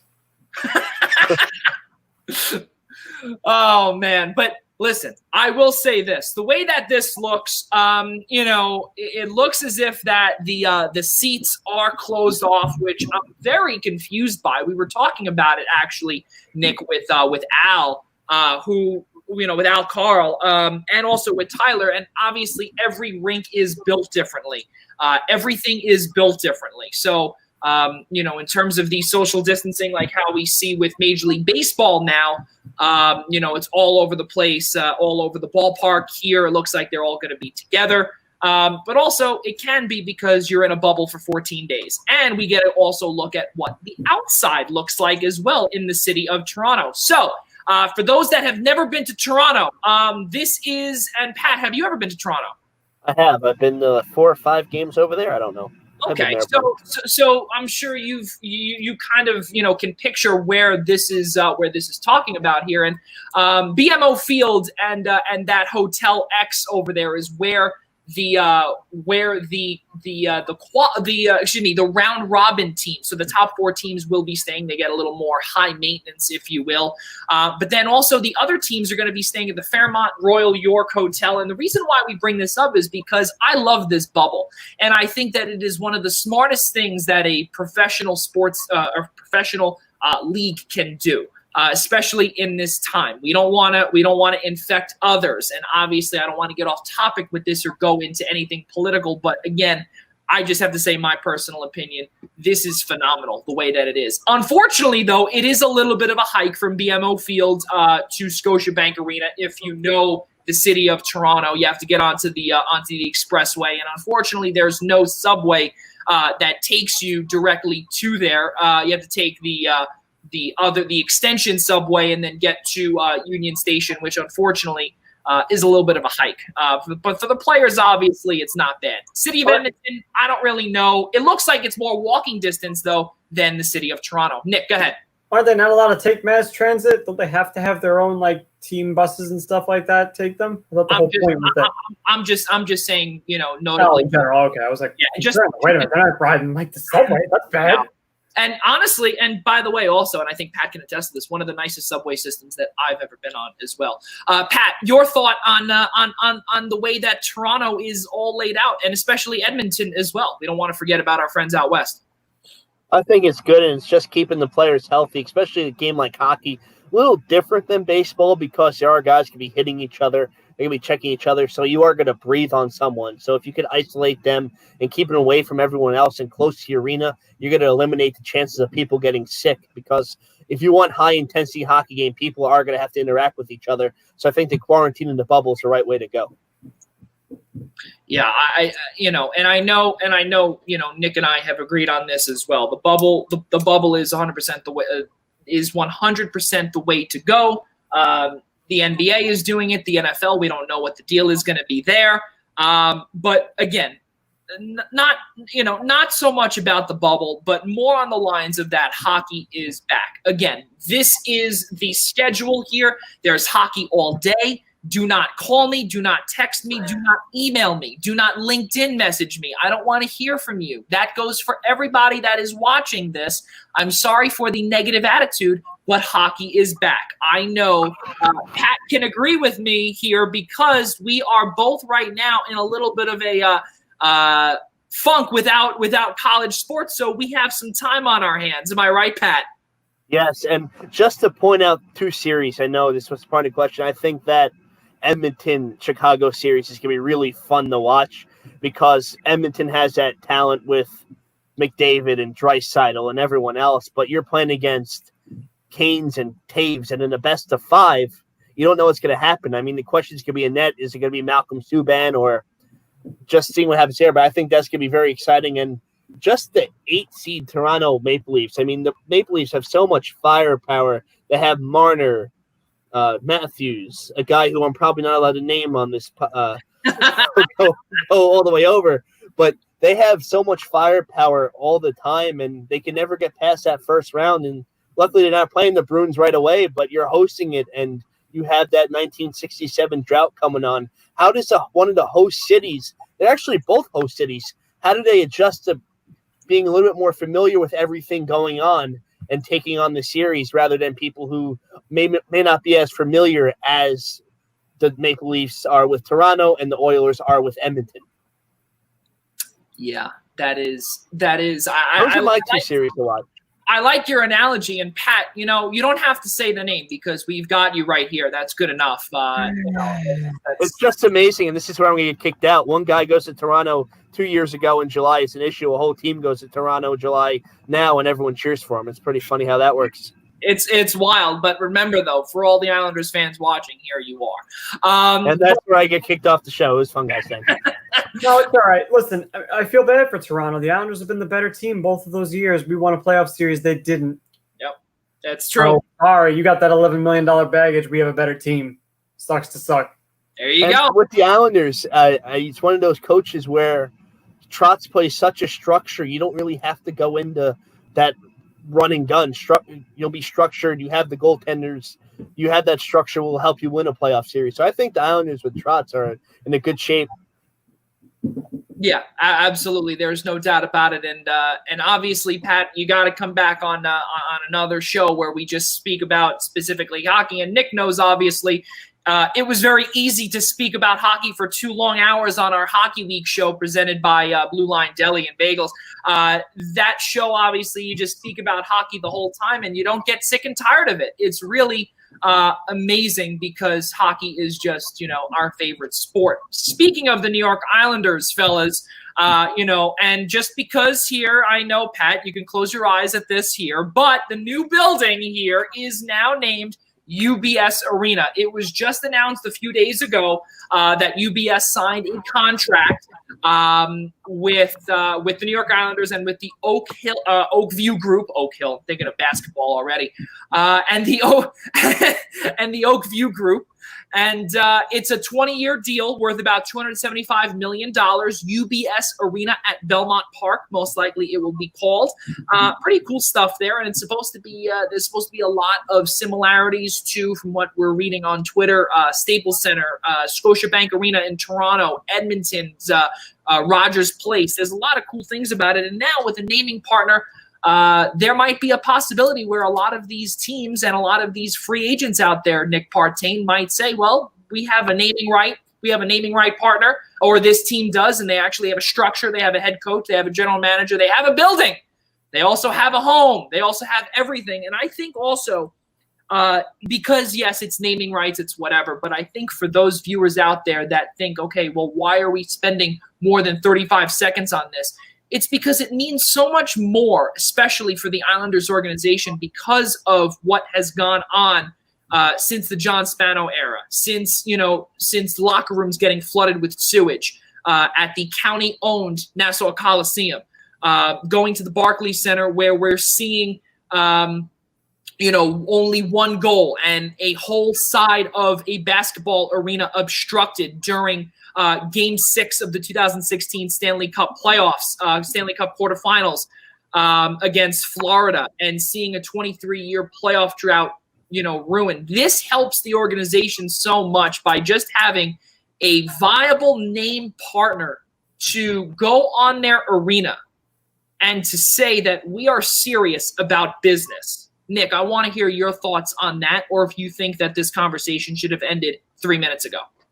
I mean, I get what you're saying. For everyone that's not an Islander fan, this is like, oh, okay, they got a sponsor. But it is pretty cool. They're getting a lot of revenue from this. It's very big for them. They haven't had an arena sponsor, since, I guess, technically Barclays Center, but it wasn't really the Islanders arena, so it doesn't really count. But they have an actual sponsor for their arena. The Coliseum only got NYCB Live after they left. So this is a new thing for them. It's a big-time bank, so it's a big-time entity to have on your building. It's just, it looks normal. For the Islanders, having anything normal happen is funny because they just never, ever get that lucky. And I love how you said everything's in place now. They have a brand new practice facility, a top-tier president, a top-tier coach, a top-tier arena. Everything's going to fall into place. We're all ready for free agents. We have no cap space. So everything's ready except for the one thing that you need for free agents, and that's the cap space to sign them. So we'll have to wait a little bit before they can go big game hunting, I'm sure. But it's just going to be so nice starting in that 2021 season to have a normal franchise setting, a location, an arena, stability in the head coach, front office, a decent team at the very least. They're not going to bottom out, I don't think, at least before a couple more years pass and all these guys get older. But I mean, everything's going to be normal. All the headaches of nonsense that we've had to go around outside of the hockey team are finally going to be gone. And that's really what this is. This is a kind of a culmination of everything, that they're able to get an actual sponsor for their arena because they finally have an arena. Well, Pat, you were taking a nap. Do you have anything to add with that on your arch rival?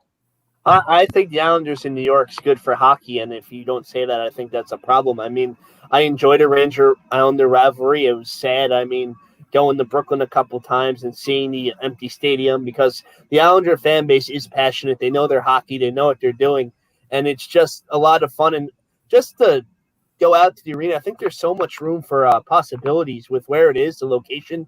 Like, the one thing at the Coliseum is nice. You have the tailgates. No, you can still tailgate at Belmont, but there's also room for like a fan courtyard like they do in Jersey, and just make it that much interactive. I mean, I really think they should throw a sports book in there, generate more revenue, but that's not legal yet, so that's not really a good idea. But there's so much. It's just nice for the Islanders to have that arena, start building the franchise, because I think the NHL wins when New York does well. And you saw it at the end of this year. The Rangers played the Islanders in two of them weren't great, but two of the games were great.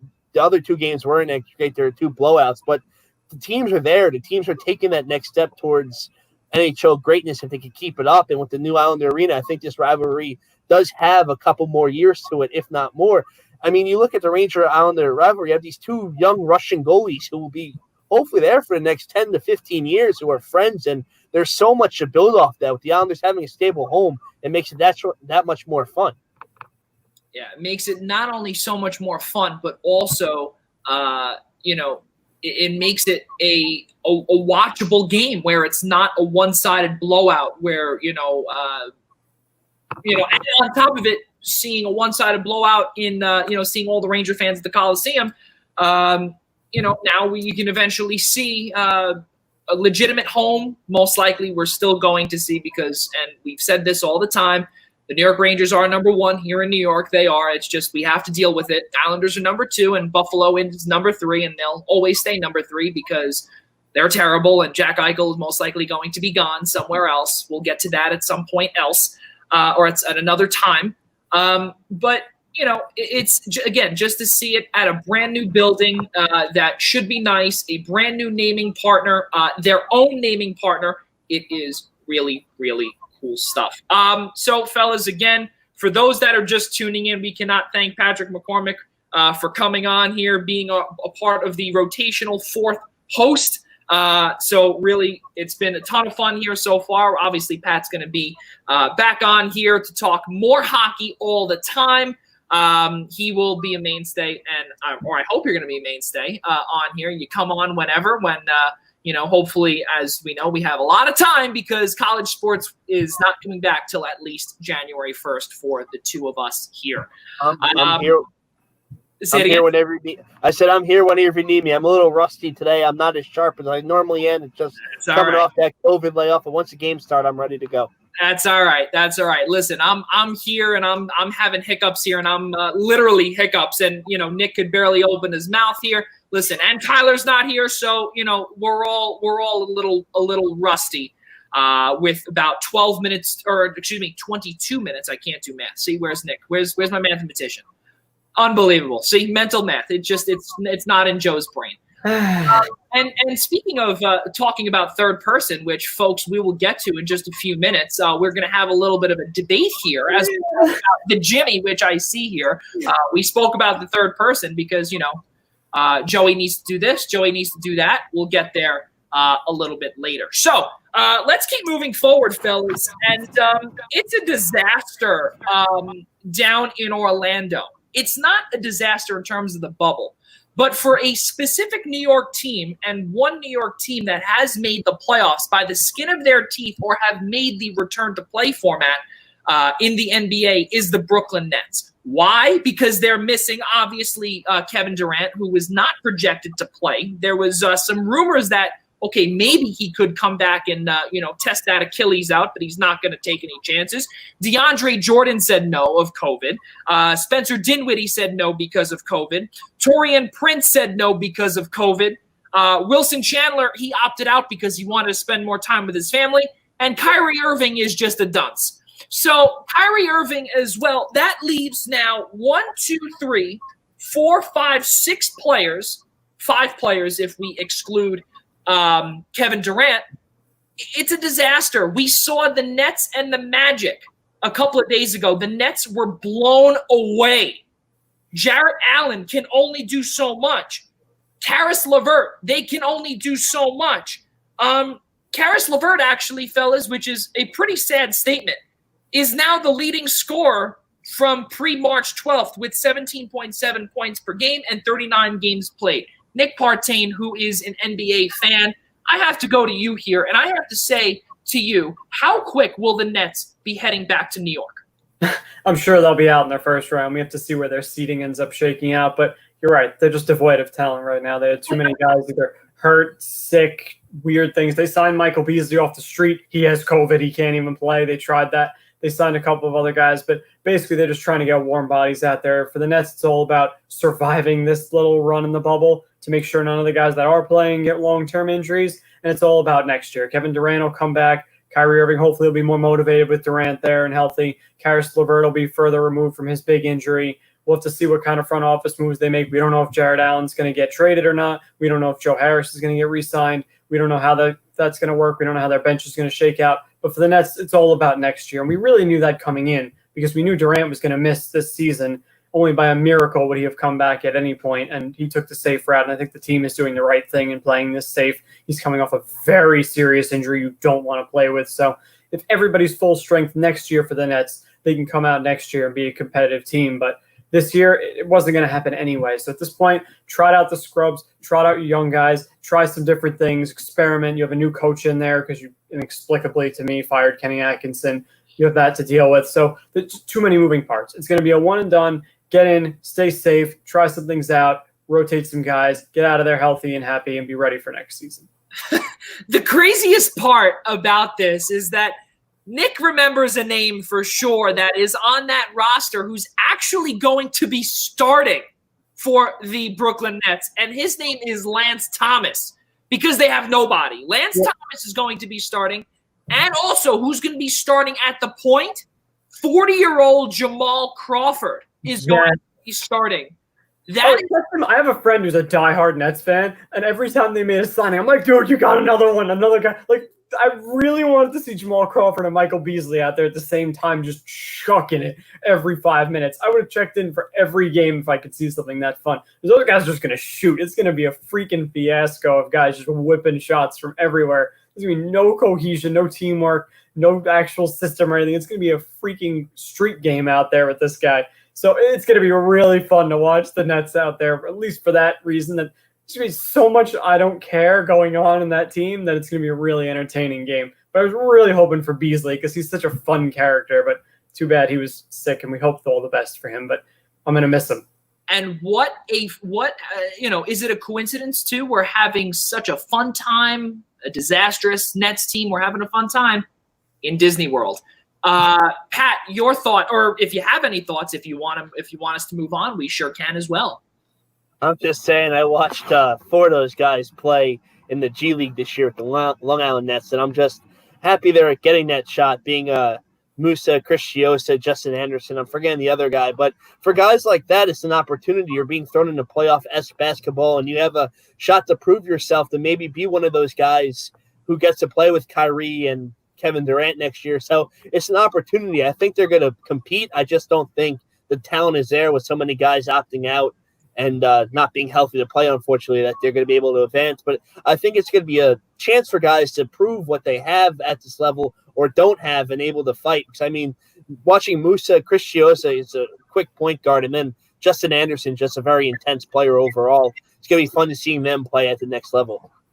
That's actually a really good point, because when you have a team laden with so many high-paid superstars, you need cheap guys to be able to play off your bench and contribute. So if those young guys can show that they have an ability to carve out a niche role when all the superstars come back, that's absolutely huge. If you can have guys that are from your own team making very little money that can contribute, is huge. So those guys really do have opportunities to make the team next year. They're going to need cheap young talent. Yeah, and also just to mention about Pat too. On top of every other job, if you know Pat, he goes from job to job to job to job, and one of those jobs in the middle, he is one of the stats people for the Long Island Nets, which is really a cool thing. So he gets to see the players, at firsthand, and he also gets to tell these guys what he considered. Did he score it right? Are they going to yell at him? Are they going to throw stuff at you? When you botch a call or anything along those lines. So really cool stuff. To be a Nets employee, Pat, is pretty cool. So let's keep moving forward here. And something else here that I want to bring up here. We were talking about Disney World, and this, fellas, is something that is it is a magic band, it's called. And it's called Magic Band because obviously we have Mickey Mouse on the front. But it's also because we got the wrong one there. So the reason why it is being used by the NBA is not only because we're in Disney World, but also because when Disney World shut down, all of those went to waste. And apparently they all are programmed for a certain time and they get thrown out afterwards, or they get kept or whatever as a souvenir. So with that being said, we've seen also the NBA, they've kept up something with a barber shop. It's almost like something out of a video game. And it's so cool with this bubble. We spoke about this earlier. I don't want to, get into this because, of course, we have our Seinfeld stuff to get into. But it's wild to see that this whole thing with Disney World, and obviously I'm not talking about the television deal with ESPN because obviously ESPN is Disney and Mickey Mouse and whatever. But they're able to use this, and they're also able to build these pop-up shops, pop-up barber shops, food stands, wherever it is, while Disney World is still open in certain things. That's a whole nother story for a whole nother time. But a certain section of Orlando is closed off for these, for these ball players that are in the bubble down there. Really, really cool stuff. And at least they're also able to use it. The cool thing is that it's made of plastic or a little bit of rubber on there, and it's called like a passport to get into certain places. It really is, fellas, like Disney World. You are in Disney World, and a lot of these players are getting treated, like kids. You have to go in there, but at some time you have to get treated like an adult and make sure you wash up every time you go someplace. So enough of that spiel. Let's keep moving forward here one more time. Kudos to our good friend at USL Championship. Nick, we were talking about this because now I have latched on to a specific soccer team. It's not one that you watch or anyone else really watches, but USL Championship. It is the path to pro. Our good friend Connor McGlynn made his professional debut, a midfielder from FA Euro New York. He was also a part of the Siena Saints in the MAC. And, really cool stuff to see someone that I text pretty frequently on television playing professional soccer. So kudos to him. And the Hartford Athletic actually started 2-0-0 on the season. So really cool stuff. And we hope to see them obtain Group F as they were able to handle both New York Red Bull 2 and Loudoun FC. So let's stick to soccer for 1 second. Nick Partain's NYC FC. They are moving on in the MLS is Back tournament. Nick, you are our MLS guy. Talk about your team going up against Toronto FC, who at one point, a couple of years ago, were the champions. So 2 words about them having to play Toronto this round. Of course. They have been knocked out of the playoffs by Toronto a few times recently. They've gotten their bells rung by Toronto a few times the past few years. This is a team they have serious bugaboos against. Even though NYCFC has been one of the best teams with Toronto, Toronto has flat out had their number when it matters. So this is one of those where you're just like, yeah, we know how this is going to go. It's going to be a really tough matchup for them. And also it's a tough matchup because NYCFC looked pretty bad during the group stage. Their first game, they lost 1-0 to the Philadelphia Union, who's a team that's talent-wise on the same plane as NYCFC, so it wasn't that disappointing. But NYC vastly outplayed Philly, and they just couldn't put a goal across. NYC didn't score any goals during the 2 regular season games they had before the pandemic struck, so this is a team that's had a lot of trouble scoring, obviously. Then those problems popped up again in Game 1. Game 2 against Orlando, they got their bells rung. They lost 3-1. It was a game where they got blitzed right off the bat, gave up 2 quick goals early on. Were able to push one across right before halftime to get off the goal snide. It had been 3.5 games basically at that point. They finally got a goal, but they couldn't push the equalizer across and ended up giving up a third. So they were 0-2 after the first 2 group games, and it looked dire that they might not be able to move on. Thankfully, they were able to win their last game against Miami 1-0, and then they needed a couple of other moving parts from all these other group teams to miraculously be able to get in. They were the last team to make the group stage, because of the game last night between the LA Galaxy and Houston Dynamo ended up being a draw on a 90th minute goal from the LA Galaxy's Christian Pavone. So it ended up saving them, because if Houston won that game 1-0, NYC would have been knocked out. Houston would have gotten that spot. But because of the draw, NYC gets in. Thankfully, they're able to get in and at least salvage some respect, I guess. But Toronto's a really tough matchup. They would take a lot to beat them. Toronto looked great in the group stage. They're going to be a very, very, very tough team to beat. I'd be shocked if NYC is able to move on. And not only that, too, the wild part is that, which actually I did not know. So this MLS is back tournament does not mean that once you're eliminated, you're done for the whole year, because there will be a mini season afterward that is still to be determined. And obviously, we did see, Nick, your arch rival, the New York Red Bulls. They were eliminated just a couple of days ago, or I think it was a couple of days ago. It feels like a month ago. But with a couple of days, like I said, a couple of days ago, they were eliminated. They're not done for this year yet, but they are done in the bubble in Orlando. So definitely some cool stuff there. Again, there's a lot of sports coming back and a lot of sports stateside. We are all extremely happy to see that. MLS is back tournament, NYCFC and Toronto. As Nick said, be sure to tune in for that on the networks of ESPN. Fellas, I think it's time in the final few minutes. I think a lot of the sports stuff here for us is done for now. And I think next week we'll get back to that. But now that I look back at my notes, the only thing that I could think of, with too much sports, guys, now, and I can't believe I'm saying that. And Pat, I know, is probably thinking, what the hell is Joe saying? Too much sports. Are you kidding? This is what we live and breathe for. But every night at 11 o'clock at night on Channel 11, Nick knows this because he's been over here with me watching. I don't watch at home every night, too. Sorry, say it again? I watch it at home every night too, man. We're both doing the same thing. Well, when you're here, when we were doing this show on location for a little bit, we did do that just before Rick and Morty, and someone came up actually. Someone that both Patrick and I know, Newsday Joe Maniello, Newsday's Joe Maniello had come up with a graphic for the best Seinfeld episodes in a bracket format, such as like a March Madness bracket. So let's take a look at this. So we do have a few viewers here watching, and there are certain regions, and Pat, because we are college basketball fans, we work in college basketball. We need a little bit of a fix where we need to have a Sweet 16, an Elite 8 of something. And especially because we all watch Seinfeld. I believe you do, right, Pat? Yeah, you do. Yes, I do. Yeah, I was going to say. So this is this fits right in.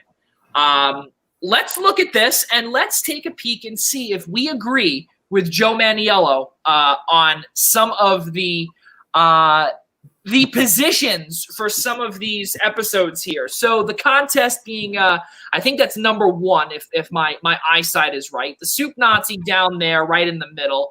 The Junior Mint, of course. And these are all in the Master of Your Domain region. Wow, this is something.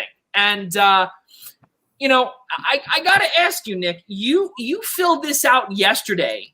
And you spent most of your day doing this. I was working, Jill. I wasn't filling out my bracket the whole right, day. I'm sorry. Yes. Okay. Well, let me look in my spare time. I did fill it out on there. You go. There you go. I have it here in front of me. I'm referencing it. I had such a good time filling this out. I put a lot of effort into each one of the matchups. If I didn't remember every aspect, every storyline of an episode, I researched it to remember and jog my memory. And I really put a lot of effort into filling it out. The only disappointment I have is he had to cut it down to make it into this bracket. So I actually commented with him back and forth after I put mine out. Some of my favorite episodes did not make the bracket, which I was very disappointed in. But he said they had a committee to approach to see who would get in. And they had a couple of play-in rounds that they voted on, that one of my favorite episodes got voted out in a play-in round. One just didn't get considered at all for the bracket, which I was very disappointed by.